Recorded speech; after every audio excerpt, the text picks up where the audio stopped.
The auditorium was a sea of proud faces.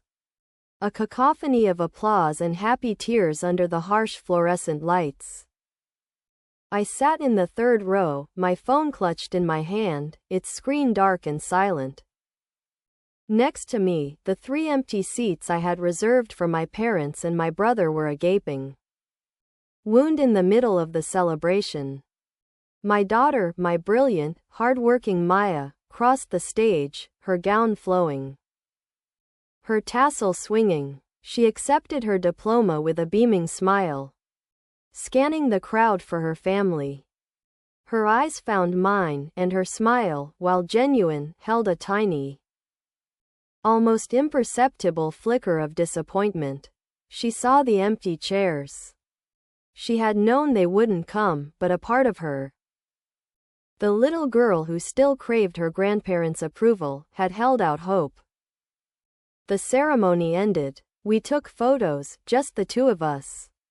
Me, a single mother who had worked 2 jobs to put her through college, and her, the first-generation graduate with a degree in biomedical engineering.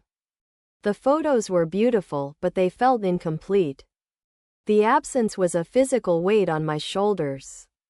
"Don't worry about it, Mom," Maya said, squeezing my hand as we walked to the car. "I'm just happy you're here. You're always here." That was the truth. I was always there. Through every science fair, every school play, every heartbreak, every triumph. My family, however, had a selective presence. They were there for the big, showy events if it was convenient. My brother's son's Pee-wee football championship? They'd driven 4 hours. A cousin's destination wedding in Mexico? They'd flown first class. But my daughter's college graduation, a mere 45 minutes from their home, it had been deemed impossible to schedule. My phone finally buzzed as we were ordering dessert at a nice restaurant. My treat to celebrate. It was my mother. "Sweetheart, sorry we missed the thing today. Your father's golf tournament ran late. And then your brother had a crisis with the pool cleaner. It was just a nightmare of a day. How did it go?" The casual dismissal was a slap. "The thing went well, Mom. Maya graduated with honors. Summa cum laude." "Oh, that's lovely. Tell her we said congratulations." "Listen, the reason I'm calling, we have the most exciting news." I could hear the glee in her voice, a stark contrast to her apathy minutes before. "What news?" "We're going to Italy. For a month. The Amalfi Coast, then Tuscany, then Venice. It's the trip of a lifetime. We've been dreaming about this for years." "That sounds incredible," I said, my voice flat. "I'm happy for you." "Well, there's just one tiny hiccup," she continued, her tone shifting to a wheedling one I knew all too well. "It's a bit more expensive than we'd budgeted. The tours, the nice hotels, the flights. Your father was wondering if you could help us out. Just a loan. A few $1,000s? You're so good with money, and we know you just got that big promotion last year." The audacity stole my breath. They had forgotten my daughter's graduation. A milestone I had scrimped and saved for years to make possible, and now, hours later, they were asking me to fund their luxury European vacation. "I'm sorry, Mom," I said, my grip tightening on the phone. "I can't do that." The silence on the other end was icy. "What do you mean, you can't? You make more than any of us." "I mean, I choose not to. My financial priorities are elsewhere. Like saving for my daughter's future, since it's clear she can't rely on anyone but me." "Don't be so dramatic," my father's voice boomed as he picked up an extension. "This is a family trip. We're your parents. After everything we've done for you, you can't spare a few thousand for the trip of our dreams?" "What have you done for me lately?" I shot back, the dam of my restraint finally breaking. You couldn't even drive 45 minutes to watch your granddaughter graduate with the highest honors. But you expect me to fund a month-long tour of Italy? The answer is no. The word hung in the air, final and absolute. Fine, my mother said, her voice sharp with hurt. Be selfish. See if we care. They hung up. The call ended not with a goodbye, but with the slam of a proverbial door. The text started that evening, first from my brother. Wow, really? You're going to let money come between family? After all Mom and Dad have sacrificed for you? Then from my father, deeply disappointed in your lack of family loyalty. And finally, from my mother, the one that cut the deepest. I never thought I'd raise a daughter so selfish and cold-hearted. I showed the messages to Maya. She read them, her face a mask of anger. They're unbelievable. After they didn't even show up today? Don't you dare give them a penny, Mom. I had no intention of it. But as I lay in bed that night, staring at the ceiling, the hurt and anger curdled into something else, a cold, clear plan. They wanted a dream vacation? I would give them one. But it would be a dream that slowly, inexorably, twisted into a nightmare. They had called me selfish. They would soon learn the true meaning of the word. The next morning, I called my parents back. I injected a carefully crafted note of contrition into my voice. Mom, Dad, I'm sorry about yesterday, I began. I was just hurt about the graduation. You're right, family is more important. I can't give you the money, but what if I could make your trip even better? As an apology. Suspicion warred with avarice in my mother's voice. What do you mean? I have all these travel points from work, I lied smoothly. And I know people in the industry. Let me book your trip for you. I can get you upgrades, exclusive tours, the works. Consider it my graduation gift to you. I paused, letting the offer sink in. A real, 5-star, dream vacation. The silence was pregnant with greed. Well, that would be very generous of you, dear, my mother said. Her voice dripping with sudden sweetness. Are you sure? Absolutely, I said, a slow smile spreading across my face. Just forward me your itinerary and passport details. I'll take care of everything. The trap was set. They were so blinded by the prospect of free luxury that they never questioned my sudden change of heart. They eagerly emailed me everything I needed. The hunter had been invited to plan the hunt. And I was about to become the architect of the most memorable trip of their lives. With their passport details and a rough itinerary in hand, my war room was my home office. This wasn't a reckless, emotional prank, it was a strategic, multi-layered campaign of psychological warfare. I was a project manager by trade, and this was my most important project to date. My daughter, Maya, became my willing accomplice. Her anger at being forgotten was a powerful motivator. Make it good, Mom, she said, a glint in her eye. They deserve to understand what disappointment really feels like. Phase 1. The foundation of frustration. I started with their flights. Using their passport information, I created accounts for them on several airline and travel websites. I didn't book them on a budget airline, that would be too obvious. Instead, I used my own money to book them on a reputable carrier, but in the middle seats of the last row, right next to the bathrooms. I then signed them up for every frequent flyer and credit card mailing list I could find, ensuring their inboxes would be flooded with spam for months. Next, the accommodations. They dreamed of a quaint hotel overlooking the Positano coast. I found one that looked perfect in pictures but had a slew of recent, verified reviews mentioning construction next door, starting at 7 a.m. sharp. I booked them for 5 nights. In Tuscany, instead of a rustic villa. I found a charming farmhouse that multiple reviews warned was down a long, unpaved road.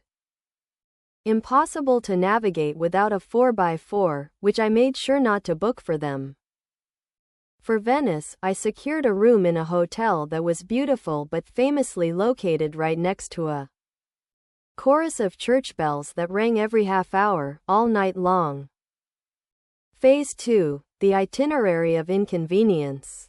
This was where my creativity truly flourished. I became their personal, remote tour director from hell. I pre-booked and prepaid for a slew of tours and activities, presenting it to them as an exclusive, curated experience. For their first day in Rome, I booked a secret underground catacombs tour. What the description didn't mention, but my research revealed, was that the tour involved crouching through narrow, claustrophobic, damp tunnels for 3 hours. My father had a bad back and a touch of claustrophobia. In Florence, I signed them up for a traditional Tuscan cooking class. It was held in a village with no public transportation, a 90-minute drive from their farmhouse. The class itself was taught entirely in rapid-fire Italian, a language none of them spoke. The masterpiece was their romantic gondola ride in Venice. I booked it for the latest possible slot, 11 p.m.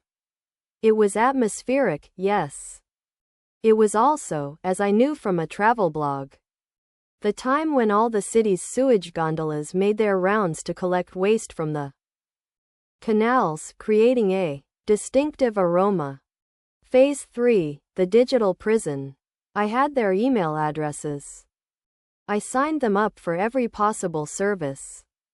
Restaurant reservations at places I knew were fully booked or had recently closed down. VIP, wine tastings at vineyards known for being snobbish and dismissive of tourists. I even found an online service that would send them continuous, confusing text message updates about their package delivery in Italian. Finally, Phase 4, the bureaucratic black hole. This was the most deliciously evil part. Using their passport numbers and personal data, I went onto the official websites for the Italian rail system and several major museums. I carefully, subtly, misspelled their names. Giovanni became Giovanni. Elizabeth became Elizabeth. The discrepancies were small enough to be overlooked when booking, but I knew from experience that they would be a nightmare at the gate, requiring long waits at ticket offices and customer service desks, potentially voiding their prepaid tickets. I presented it all to them in a beautiful, professionally designed digital itinerary. Your dream Italian getaway, curated with love. They were overjoyed. They called me, gushing with praise. Oh, honey, you've outdone yourself. A cooking class. A gondola ride. You're so thoughtful. This is so much better than just giving us the money. You've taken all the stress out of planning. I smiled. I just want it to be perfect for you. The day of their departure arrived. I drove them to the airport, playing the part of the dutiful, supportive daughter. I hugged them goodbye, wishing them a wonderful trip. Thank you for everything, dear, my mother said, her eyes gleaming with anticipation. We're going to have the time of our lives. I have no doubt, I said, my smile genuine for the first time in weeks. As I watched them disappear through security, I pulled out my phone and opened the tracking app I'd conveniently helped my technologically challenged father install in case of emergencies. The little dots representing my family were on the move. The nightmare was officially underway. The updates began as a slow trickle and quickly turned into a torrent of misery. My phone became a portal into their deteriorating paradise. Day 1, *. A text from my mother, the flight was awful. We were right by the bathrooms and it smelled the whole time. And my email is blowing up with junk. My brother, who did you book the rental car with? It's a tiny Fiat and we have all our luggage. This is a joke. Day 2, Positano. ****. My father, the hotel view is stunning, but there's a jackhammer right outside our window. It started at 6:45 a.m. We couldn't sleep. My mother, the catacombs tour was a disaster. Your father nearly had a panic attack. It was damp and filthy. We had to leave early. I would respond with cheerful, feigned ignorance. Oh no. The reviews said it was atmospheric. So sorry. Maybe try earplugs? Day 4, the Tuscan countryside. ****. This was a highlight. A series of frantic, increasingly angry texts from my brother. Who was the designated driver? This road is a goat path. The bottom of the car is scraping. We're going to get stuck out here. We're lost. The GPS doesn't work. There are no signs. Mom is crying. Then, a photo from my mother, a blurry image of a dilapidated farmhouse that looked nothing like the photos online. This is it? This is the villa? There's a chicken in the kitchen. The pièce de résistance was the cooking class. My mother called me, her voice tight with frustration. We drove for 2 hours to get to this village in the middle of nowhere. The chef doesn't speak a word of English. He just yelled at us in Italian for an hour and we burned the pasta. We spent €200 on taxi fare to get back because we refused to drive that road in the dark.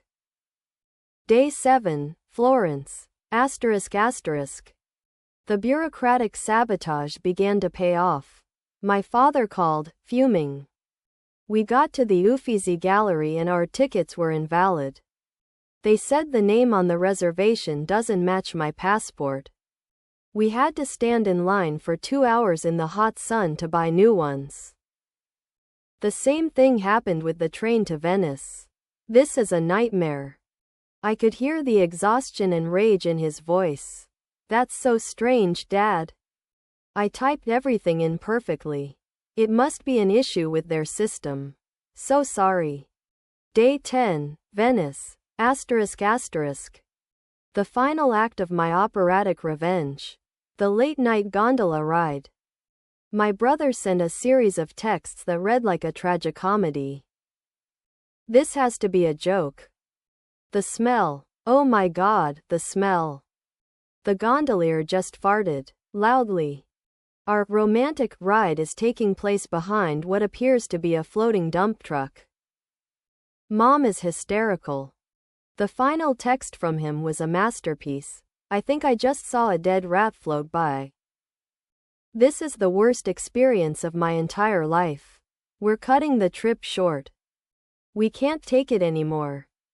I sat in my quiet, peaceful living room, reading their dispatches from the front lines of the hell I had created. I felt no guilt.